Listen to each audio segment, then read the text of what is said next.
Col du Haut-Jacques, en plein cœur des Vosges, lieu de rendez-vous avec un grand de la presse. Claude Vautrin est né à Nancy, il a fondé le magazine Montagne des Vosges. Il est l'auteur de l'essai Grand Reporter, le pas de côté, et nous a préparé un joli programme.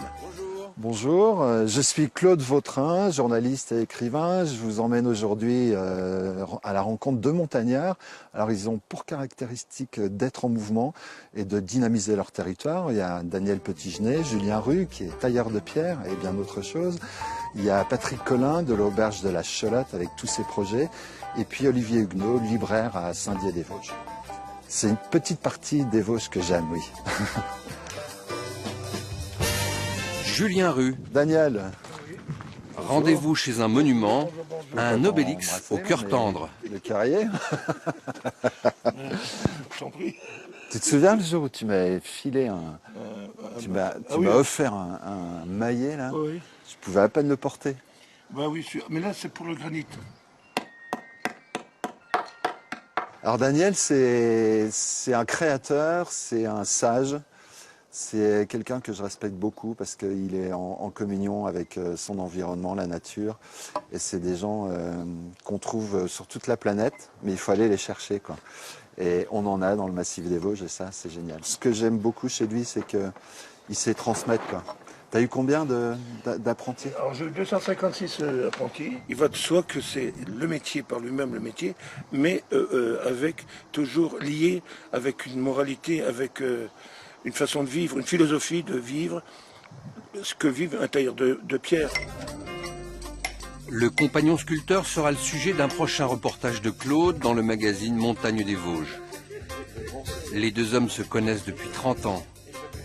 Entre eux, des liens de granit, ça veut dire beaucoup d'amitié pudique, d'admiration mutuelle, voire de tendresse. Oui, ne m'emmerdez pas, c'est bien comme ça. C'est super. Non, reste comme ça. Change pas. Non, mais surtout comme ça. Dialoguer avec des personnes comme Daniel, c'est se redonner du peps, c'est repartir vers d'autres projets. Enfin, c'est ce qui me nourrit aussi, quoi. J'ai besoin de ces contacts. Je suis quelqu'un d'assez solitaire, mais ces contacts-là comptent beaucoup, quoi. C'est vrai. Direction les Rouges Eaux, entre Bruyères et Saint-Dié, nous arrivons dans un écrin, l'Auberge de la Chelotte. Ici, chez Patrick Collin, on mange et on dort plus que bien. La Chelotte. Mais pas seulement. C'est une auberge de montagne qui existe depuis 30 ans maintenant. 30 ans cette année. Et moi je l'ai reprise il y a 5 ans. Et j'en ai fait un centre culturel de montagne. Voilà, où on organise tous les samedis soirs des dîners-concerts, on fait venir des artistes du monde entier, on organise aussi des conférences. Même en pleine montagne comme ça, même en pleine forêt, loin de tout, on peut vivre heureux. Et d'ailleurs ma devise c'est « Le bonheur n'est réel que s'il est partagé ». Alors Patrick nous entraîne dehors sur les lieux de son grand projet en cours d'aménagement. On a créé le petit pont, le soleil, le bassin. Puis on avance doucement dans la forêt. Et donc l'endroit va s'appeler comment? La forêt enchantée. Tout simplement. Sur fond d'histoire de sorcières et d'histoire tout court, ce projet fou et ambitieux avance grâce à Internet. Moi je travaille en coworking, j'appelle ça, avec des gens dans le monde entier, en étant là où je suis, en pleine forêt. Et vous ne pouvez pas savoir la joie que ça procure.